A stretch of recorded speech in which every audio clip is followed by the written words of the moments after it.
പക്ഷേ നേട്ടാ, നമ്മുടെ രാജ്യം എപ്പോൾ ഒന്ന് താഴേക്ക് പോയാലും ഒന്ന് ഡൗൺ ആയി കഴിഞ്ഞാലും പാകിസ്ഥാൻ നമ്മൾ അറ്റാക്ക് ചെയ്ത് തുടങ്ങും. പ്രത്യേകിച്ചും കശ്മീരാണ് ഇവരുടെ വിളനിലം. കഴിഞ്ഞ 10 കൊല്ലം വലിയ പ്രശ്നമൊന്നും ഇല്ലാതെ പോയി. എങ്കിലും നരേന്ദ്രമോദിക്ക് ഇത്തവണ ഭൂരിപക്ഷം തികയ്ക്കാൻ കഴിഞ്ഞില്ല BJPക്ക് എന്നുള്ളൊരു സാഹചര്യം ഉണ്ടായപ്പോൾ സത്യപ്രതിജ്ഞയ്ക്ക് മുമ്പേ കശ്മീരിൽ ആക്രമണം നടക്കുന്നത് നമ്മൾ കണ്ടതാണ്. പിന്നെ അവിടെ നിന്നും ഇങ്ങോട്ടേക്ക് ആക്രമണത്തിൻ്റെ ഒരു മാലപ്പടക്കം തന്നെയാണ് നമ്മൾ കണ്ടുകൊണ്ടിരുന്നത്. രണ്ടുണ്ട് കാര്യം. ഒന്നാമത്, നരേന്ദ്രമോദി സർക്കാരിനെ ഡീന്യൂട്രലൈസ് ചെയ്യുക എന്നുള്ള ഇവരുടെ ഒരു ഗൂഢലക്ഷ്യം. മോദി സർക്കാരിനെ കൊണ്ടൊന്നും ചെയ്യാൻ പറ്റില്ല, ഞങ്ങൾ ഇപ്പോഴും ഇവിടെ ശക്തരായിട്ടുണ്ട് എന്നവർ നൽകുന്ന സന്ദേശം രണ്ടാമത്.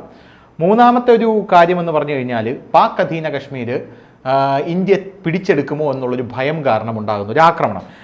സത്യപ്രതിജ്ഞയിൽ അന്ന് വൈഷ്ണോദേവി ക്ഷേത്രത്തിൽ പോയി തിരിച്ചു വരുന്ന ആൾക്കാരെ ആക്രമിച്ചു, ഒരു കുട്ടിയടക്കം മരിച്ചു, വലിയ പ്രതിഷേധവും കാര്യങ്ങളൊക്കെ ഉണ്ടായതാണ്. നമ്മൾ കഴിഞ്ഞാൽ അത് ഒരുപാട് വട്ടം ചർച്ച ചെയ്തതാണ്. പക്ഷേ ഇപ്പോൾ കശ്മീരിൽ നിന്ന് ഒരു വാർത്തകൾ പോലും പുറത്തു വരുന്നില്ല. അത് ഞാൻ പറയാനുണ്ടാകുന്ന ഒരു സാഹചര്യം എന്ന് പറഞ്ഞു കഴിഞ്ഞാൽ, നമ്മുടെ ഈ നുഴഞ്ഞുകയറ്റത്തിന് പേര് കേട്ട പാകിസ്ഥാൻ്റെ ഒരു ടീമുണ്ട്, പാകിസ്ഥാൻ ബോർഡർ ആക്ഷൻ ടീം. ഈ പാകിസ്ഥാൻ ബോർഡർ ആക്ഷൻ ടീമിലുള്ളത് നമ്മൾ വിചാരിക്കും പാകിസ്ഥാൻ സൈനികർ മാത്രമാണെന്ന്. പക്ഷേ അല്ല, തീവ്രവാദികളുമുണ്ട്. ഇവന്മാരുടെ ചെല്ലും ചെലവും കൊടുത്ത് തീവ്രവാദികളെപ്പോലും ഇന്ത്യയിലേക്ക് നുഴഞ്ഞു കയറാൻ പരിശീലിപ്പിച്ച് ഈ പാകിസ്ഥാൻ ബോർഡർ ആക്ഷൻ ടീമിൽ വെച്ചിരിക്കുകയാണ്.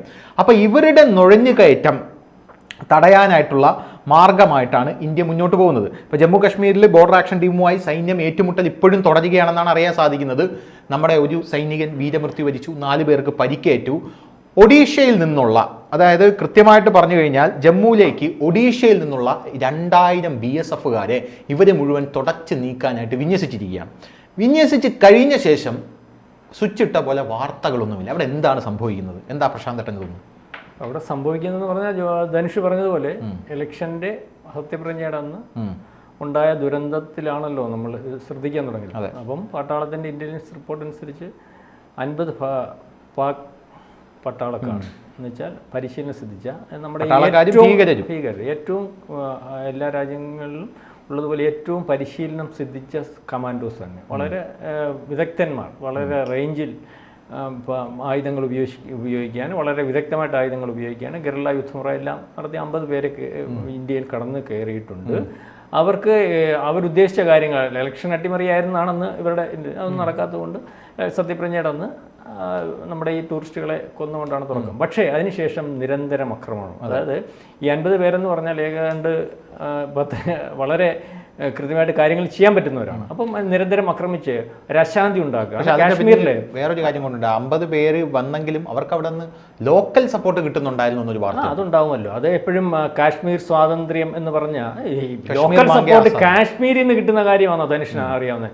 ഇന്ത്യയിൽ നിന്ന് കിട്ടുന്നു, ഇന്ത്യയുടെ പ്രതിപക്ഷത്തു നിന്ന് കിട്ടുന്നു, ലോകരാജ്യങ്ങളുടെ കൂടെ ഇന്ത്യയിലെ പ്രതിപക്ഷം നിൽക്കുന്നു. അത് പിന്നെ ഞാൻ പറയാമെന്ന് പറഞ്ഞുകൊണ്ടാവുന്നത്. ലോക്കൽ സപ്പോർട്ട് അവിടെ നിന്നുള്ളവർ കൊടുക്കുന്നതിനകത്ത് കുറ്റം പറഞ്ഞുകൊണ്ടാണ് ഞാൻ പറഞ്ഞത്. അവിടെ ഉള്ളവർ അല്ലെങ്കിൽ അജ്ഞത കൊണ്ട് ചിലപ്പോൾ കൊടുക്കുന്നുണ്ടാവും, അല്ലെങ്കിൽ സാമ്പത്തിക നേട്ടം കൊണ്ട് കൊടുക്കുന്നുണ്ടാവും, അല്ലെങ്കിൽ തീവ്രവാദം പ്രോത്സാഹിപ്പിക്കുന്നതിന് കൊടുക്കുന്നുണ്ടാവും. പക്ഷേ ഇവിടുത്തെ നാളെക്കാലത്ത് ഇന്ത്യ ഭരിക്കണമെന്ന് വിചാരിക്കുന്നവർ ഇതിന് സപ്പോർട്ട് ചെയ്യുന്ന കാര്യം എന്താ സംസാരിക്കാത്തത്? അപ്പോൾ അതിനുശേഷം ഇപ്പോൾ ഏറ്റവും കഴിഞ്ഞ ദിവസം CNN ന്യൂസ് 18 ഒക്കെ വിട്ട ഒരു വാർത്ത വളരെ ഭീകരമാണ്.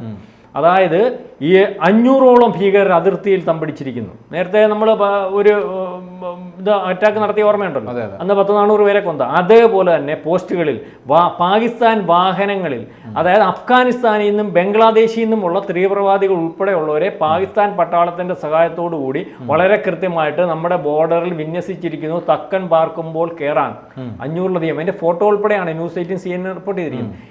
ഇന്ത്യ മൗനത്തിലാണ്. ഇന്ത്യ കുറച്ച് ഇപ്പം ലോകത്തിൽ മൊത്തത്തിൽ പ്രശ്നമാണ്. ഇസ്രായേൽ പ്രശ്നം, തുർക്കിയിൽ അല്ലെങ്കിൽ ഇസ്രായേലും ഇറാഖൂടെ പ്രശ്നം, ബംഗ്ലാദേശി പ്രശ്നം, ഇന്ത്യ വളരെ മൗനത്തിലാണ്. ഈ നമ്മുടെ ഇപ്പം കാര്യങ്ങളെന്ന് പറഞ്ഞാൽ മൗനത്തിലാണെങ്കിലും, മൗനം ചില ഇന്ത്യയൊക്കെ ലക്ഷണമാണല്ലോ, കാര്യത്തിലാണെങ്കിലും പാകിസ്ഥാൻ ബോർഡറിൽ നിന്ന് മൊത്തവും BSFകാരെയും അല്ലെങ്കിൽ ആസാം റൈഫിൾസിനെയൊക്കെ പിൻവലിച്ചിട്ട് പട്ടാളക്കാരെ മാത്രം വിന്യസിച്ചു കഴിഞ്ഞു. അതുപോലെ തന്നെ ഈ ഇപ്പം നമ്മുടെ മ്യാൻമാർ ബംഗ്ലാദേശ് അതിർത്തിയിൽ മൊത്തവും സൈന്യത്തെ വിന്യസിച്ചു കഴിഞ്ഞു. അതുപോലെ ശ്രീലങ്കൻ അതിർത്തിയിൽ നാവികസേന വിന്യസിച്ചു കഴിഞ്ഞു. എല്ലാ രീതിയിലും കാര്യങ്ങളെല്ലാം ഓപ്പറേറ്റ് ചെയ്ത് അടുത്ത ദിവസങ്ങളിൽ തന്നെ വളരെ കൃത്യമായിട്ട് ഒരു അറ്റാക്ക് അല്ലെങ്കിൽ ഈ സർജിക്കൽ സ്ട്രൈക്കിന് ഒക്കെയുള്ള സാധ്യതയുണ്ട്. ഇന്ത്യയുടെ ഒരു നിലപാടെന്ന് പറഞ്ഞു കഴിഞ്ഞാൽ നമ്മളെ ഇങ്ങോട്ട് കയറി ആക്രമിച്ചാൽ ഇനി ആര് പറഞ്ഞാലും അതിനകത്തൊരു കോംപ്രമൈസും വേണ്ട, തിരിച്ചടിച്ചിരിക്കും എന്നുള്ള ഇതാണ്. ആ നിലപാട് തന്നെയാണ് ലോകത്തിലെ ഉള്ള രാജ്യങ്ങളിലും ഇന്ത്യ സന്ദേശം. ഇപ്പോൾ ഇറാനെയൊക്കെ ഇസ്രായേലിനെ കയറി അടിച്ചപ്പോഴും ഇസ്രായേലിന് വേണ്ട സഹായം കൊടുക്കുന്നതിന് കാര്യം ഇസ്രായേലിൻ്റെ പരിക്കകത്ത് കയറി അവരെ ആക്രമിച്ചാൽ പിന്നെ അവരെന്താ വേണം? അവരുടെ റഷ്യയുടെ കാര്യത്തിന് റഷ്യയുടെ നിലനിൽപ്പിനെ ബാധിക്കുന്ന വിഷയം വന്നാൽ റഷ്യ പിന്നെ എന്ത് വേണം? എന്നിട്ട് തന്നെ നമ്മൾ ചില കാര്യങ്ങൾ സംസാരിക്കുന്നുണ്ട്. അപ്പം ഇവിടെ ഈ നമ്മൾ മനസ്സിലാക്കേണ്ട ഒരു കാര്യം, മൂന്നാം മോദി സർക്കാരിനകത്ത് ധനുഷ് ആദി പറഞ്ഞതുപോലെ ഈ ഭൂരിപക്ഷമില്ലാത്ത സർക്കാരല്ല, പക്ഷേ ഒറ്റയ്ക്ക് ഭൂരിപക്ഷം BJPക്ക് ഇല്ലാത്ത ഒരവസ്ഥ വരികയും ഇവിടുത്തെ പ്രതിപക്ഷത്തിന് കാട്ടിക്കൂട്ടിയ ഒരു ഭൂരിപക്ഷം അല്ലെങ്കിൽ 34 പാർട്ടി കൊണ്ട് ഉണ്ടായ ഒരു ഭൂരിപക്ഷത്തിൽ ഒരു പ്രതിപക്ഷം വന്നപ്പോൾ ഇന്ത്യയെ അറ്റാക്ക് ചെയ്യുന്നതിന് ബലമേകുന്ന രീതിയിൽ അല്ലെങ്കിൽ ഇന്ത്യയെ ഇനി അറ്റാക്ക് ചെയ്യാം എന്നുള്ള രീതിയിൽ പാകിസ്ഥാൻ ഉൾപ്പെടെയുള്ളവർ, നമ്മുടെ ശത്രു രാജ്യങ്ങൾ, നമ്മൾ നശിച്ചു കാണുമെന്ന് ആഗ്രഹിക്കുന്ന രാജ്യങ്ങൾ എടുത്തെടുത്ത് 10 കൊല്ലത്തിനപ്പുറം ഇപ്പം നിൽക്കുമ്പോൾ അതിൻ്റെയൊക്കെ ഒരു ഉദ്ദേശം എന്താണ്? അല്ലെങ്കിൽ അതിൽ നിന്ന് നമ്മൾ പഠിക്കേണ്ടതാണ് എന്താണ്? അവർക്ക് സഹായമാകുന്ന രീതിയിൽ ഇവിടുത്തെ പ്രതിപക്ഷം വളർന്നു എന്നൊരു തോന്നൽ അവർക്കുണ്ടാവുന്നു. മനസ്സിലാവുന്നുണ്ട്? ആദ്യം അതുകൊണ്ട് ഞാൻ പറഞ്ഞത് കാശ്മീരിലെ ചില ആൾക്കാരെ സഹായിക്കുന്നു പറഞ്ഞല്ലോ. അല്ല, ഇവിടെ കാശ്മീരിലെ ഈ പാകിസ്ഥാൻ നുഴഞ്ഞു കയറാൻ നിൽക്കുന്നത്, ഇന്ത്യയിൽ അശാന്തി ഉണ്ടാക്കാൻ നിൽക്കുന്നത്, കഴിഞ്ഞ 10 കൊല്ലത്തിനകത്ത് ഇത് നടക്കാതെ വന്ന സംഭവം ഇപ്പോൾ വീണ്ടും ഉരുണ്ടുകൂടുന്നത്, തീർച്ചയായിട്ടും അതിന് വേണ്ട സപ്പോർട്ടുകൾ കൊടുക്കാൻ ഇന്ത്യക്കകത്തുള്ള രാജ്യവിരുദ്ധ ശക്തികളും ചില നേതാക്കന്മാരും ചില രാഷ്ട്രീയ പാർട്ടികളും ഉണ്ട്, അതിന് സംശയമൊന്നുമില്ല. പക്ഷേ ഇതൊക്കെ മനസ്സിലാക്കിക്കൊണ്ട് തന്നെയാണ് മൂന്നാം മോദി സർക്കാരിനകത്ത് ഇവിടെ മാധ്യമങ്ങൾ സൃഷ്ടിക്കുന്നത് പോലെയുള്ള കുഴപ്പങ്ങൾ ഉണ്ടെന്നും അല്ലെങ്കിൽ പാർട്ടിക്കകത്ത് കുഴപ്പങ്ങളുണ്ടെങ്കിലും BJPക്കകത്ത് കുഴപ്പമുണ്ടെന്ന് പറയുമ്പോഴും RSSനകത്ത് കുഴപ്പമുണ്ടെന്ന് പറയുമ്പോഴൊക്കെ നിങ്ങൾ തന്നെ ശ്രദ്ധിച്ചാണ് മൂന്നാം മോദി സർക്കാർ നരേന്ദ്രമോദി ഒന്നിനും മറുപടി പറയുന്നില്ല. പാർലമെന്റിൽ ചില കാര്യങ്ങൾക്ക് അദ്ദേഹം മറുപടി പറയുന്നുണ്ട്, ആവശ്യമുള്ള കാര്യത്തിന് അദ്ദേഹം മറുപടി പറയുന്നു. പിന്നെ രാഹുൽ ഗാന്ധി എന്തെങ്കിലും പറയുകയാണെങ്കിൽ അത് നമ്മുടെ ഈ കൊച്ചു പിള്ളേരെ കൊണ്ടാണ് മറുപടി പറയുന്നത്. അത് ഇത്രയേ ഉള്ളൂ. അയാൾക്ക് മറുപടി പറയാനൊന്നും മോദിയോ അമിത്ഷായോ രാജ്നാഥ് സിംഗോ പോലും തയ്യാറാക്കുന്നത്. ഒരു പയ്യനുണ്ട് അനുരാഗ് ഠാക്കൂർ, പിന്നെ സിനിമാടി ഉണ്ടല്ലോ ഇപ്പോൾ അവരൊക്കെയാണ് മറുപടി പറയുന്നത്. അപ്പോൾ അത്തരത്തിലുള്ള കാര്യമേ ഉള്ളൂ. കാരണം ഇദ്ദേഹം നടത്തിക്കൊണ്ടിരിക്കുന്ന കാര്യങ്ങളും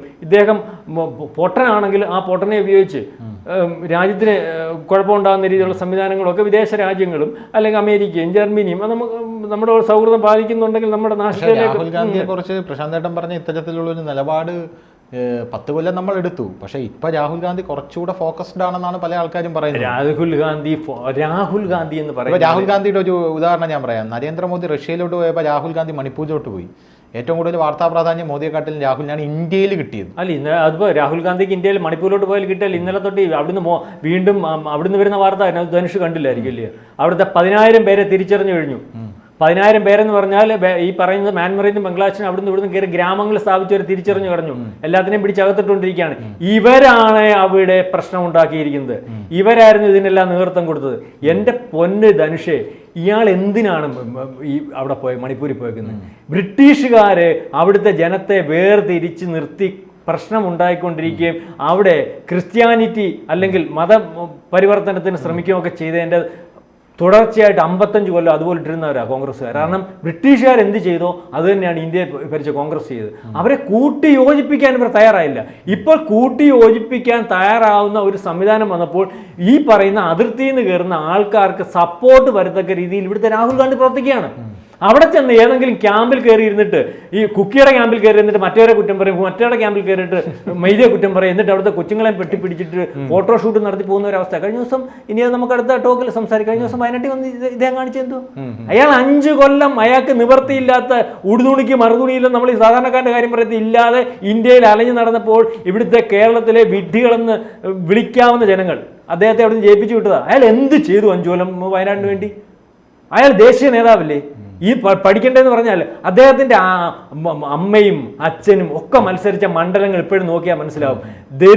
ദാരിദ്ര്യത്തിലേക്ക് ഇട്ടിരുന്നിട്ട് ആ പാവം പിടിച്ചവരെ കൊണ്ട് ഇവരെ കാണുമ്പോൾ സെലിബ്രിറ്റിയുടെ അല്ലെങ്കിൽ അതുപോലുള്ള ആഡംബരത്തിൽ കാണുമ്പോൾ അവർക്ക് സിന്ദാബാദ് വിളിച്ച് വോട്ട് ചെയ്യുന്നത് ഒരു പരിവേഷമാണെന്ന്, ഈ പരിവേഷം കണ്ട് വോട്ട് ചെയ്യുന്നത് ഒരു നിർവൃതിയാണെന്ന് കാണുന്ന ജനങ്ങളെ സൃഷ്ടിക്കുന്ന ഒരു നേതാവ് മാത്രമാണ് രാഹുൽ ഗാന്ധി. വയനാട്ടിൽ അയാളാ ചെയ്തത്. എളുപ്പം അവിടെ കരയാൻ വന്നേക്കുന്നത്. കരയാൻ വന്നതല്ല, അയാളെ പെങ്ങളെ അവിടെ ജയിപ്പിക്കാൻ വന്നതാ. ഇലക്ഷൻ പ്രചരണത്തിന് തുടക്കം കുറിക്കാൻ വന്നതാ. അല്ല ദുരന്തമുഖത്തെ സാധാരണക്കാരനെ കെട്ടിപ്പിടിക്കാൻ വന്നതല്ല. ആ കെട്ടിപ്പിടുത്തം എടുത്ത് ഫോട്ടോ ഇട്ടു പോകുന്ന ഒരവസ്ഥ നിങ്ങൾ കണ്ടല്ലോ. ഇവിടെ ഏറ്റവും ചർച്ച ചെയ്യുന്ന ഇവിടുത്തെ ഗവർണർ പോയല്ലോ, ഏതെങ്കിലും മാധ്യമത്തിൽ നിങ്ങൾ കണ്ടോ?